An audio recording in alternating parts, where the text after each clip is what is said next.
How did I start my career as a seafarer? And was it ever my childhood dream to become a seafarer or a marine engineer?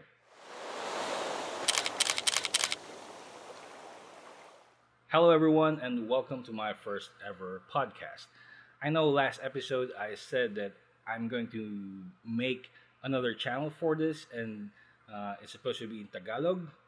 But a lot of you have commented that you also want to be included or you want to hear what I had to say in these podcasts. So I thought, hey, why not? There are actually a lot of other topics about the maritime industry which won't ever make the cut for me to make an episode about, a full episode about, because I might not have a lot of footage for this, or might not have any footage whatsoever for these kind of topics. So it got me thinking that a podcast might be an appropriate venue to, tell the story of these things. So for now, I'm going to try to put it here in my main channel, and I'm going to check the results later. If I like the results, I like what I see, then we'll keep it here, as an additional feature here in my channel. Although I'm still going to make a Tagalog version of the podcast in a separate channel, this is to address several issues that Filipino seafarers are facing. And a global audience might not be able to, to relate to it. But of course, I'm still going to put English subtitles for that, in case any of you might be interested to, listen in. So let's get on with our first episode. Now, for our first topic, I actually get this question a lot ever since I started, content creation on YouTube. And the question is, how did I start my career as a seafarer? And was it ever my childhood dream to become a seafarer or a marine engineer? Now, I guess I should begin with the second question. Was it ever my childhood dream to become a seafarer? And the honest answer is no. I actually had no idea whatsoever what seafaring was all about back then when I was a child. Although I had two uncles who were graduates of PMMA and were seafarers at the time. Now, how did I get started in the seafaring career? Well, as I mentioned, I didn't have any clue as to what seafaring was all about. I was in high school back then, and I was clueless. But I was the eldest of four kids. And my family back then, uh, well, we were not rich, but we were we were not poor. You know what I mean? We were not rich, but we were also not poor.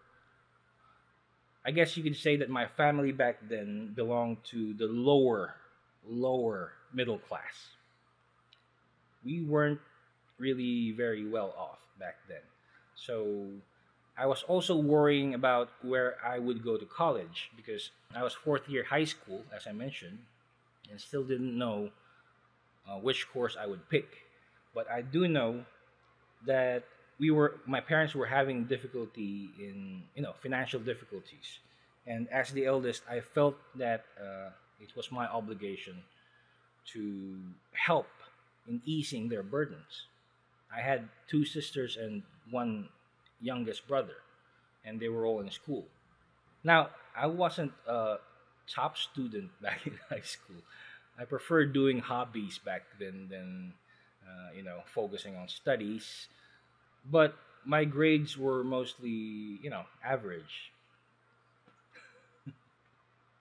So any potential scholarships based on grades was totally out of the question.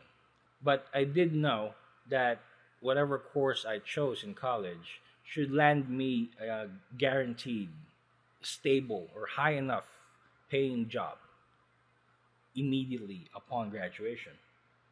Now, coincidentally, one of my uncles, he was a chief mate back then, just signed off from his, shipboard assignment. So he talked to me, asked me where I was planning to go to college and what course I was planning to take. I said I didn't know. He said, "Why not try in PMMA. What's in PMMA? Of course, I had an idea of what PMMA was. It was near our house. It was like a military school. But besides that, I didn't know anything about it. So he explained to me that if I passed the entrance exams and got accepted in, I would be a government scholar. Free tuition fees, free board and lodgings, free meals. The only thing that I had to pay was a minimal miscellaneous fee and the uniforms, which was quite a lot, but not as much as a full tuition fee in college in a good school. And the plus factor was on the second year back then at PMMA was the shipboard training year. That means I get to go on board an ocean going international ship as a cadet, for on the job training with allowance. Hmm. I thought to myself that was a good idea. So I took the exams, I passed, took the neuropsychiatric exams, and I passed. Funny thing was, I had no idea that the neuropsychiatric evaluation was very stringent. Okay? The day that I took that exam, the neuro exam, there were 100 of us, and only three of us passed. I mean, things could have gone south back then, and I would have failed. Okay, if I failed the neuro, then goodbye. I could try again next year. Okay, so a lot of things might have gone different if I didn't pass that neuropsychiatric exam, but I did. So I went on to continue the medical screening. I passed all of it, which made me qualified for the 1 month orientation training. And as a lot of you know, based on my previous videos about PMMA, the probies or the plebes, the first years, those who got accepted will have to undergo a 1 month orientation training. It sounds very benign, orientation. It's like, classroom instruction and stuff. But actually it was a boot camp for military training. So, surprise. Ever since, orientation training has actually been one of the toughest phases of cadetship in PMMA. It is designed to weed out those who are, not very determined, or those who does not have full 100% commitment that they want to be a cadet of PMMA. Anyway, I survived the 1 month orientation and went on to become a fourth class cadet, fourth class midshipman. And still being a fourth classman was quite tough. You're the lowest ranking cadet there. If you want to have a better idea of what a fourth class midshipman at PMMA actually does, you just have to watch my videos about PMMA. So to make the long story short, I survived all that. I finished the first year. I was a third class midshipman now and getting ready for the shipboard year. The company that I was accepted to was NYK, a Japanese company. So after we finished our academics, we went to NYK for another 2 months of in-house training before we were deployed to go on board our respective ships. My first ship was a container ship, okay? And I joined that ship in 1997, July, July 1997. I was actually alone. There were no other crew members who were scheduled to join that ship at that time. So I went to Japan all alone. I was 18 years old, and it was my first time to travel overseas via airplane. So once I got on board the ship, I got my first taste of on-the-job training with allowance. I was receiving $400 a month as an engine cadet back then. And our ship was traveling between China and the port of Shanghai, and then Japan, about 10 ports in Japan. And then we crossed the Pacific, go all the way to the port of LA, port of Los Angeles in California. We stay there for about 3 days, usually for 3 days, and then we head up to Oakland, California. That's very near to San Francisco. We stay there for like half a day or something like that, and then head back west across the Pacific, back to Japan and China, and so on and so forth. We did that for 8 months, and then our ship received a message that it was being sold. So from then on, our voyage shifted.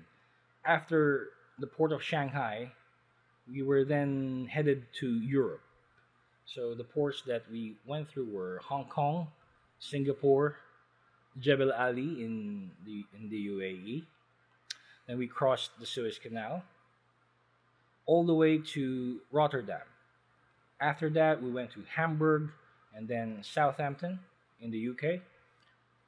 Then we headed down to the Mediterranean, all the way to Malta for a short stop.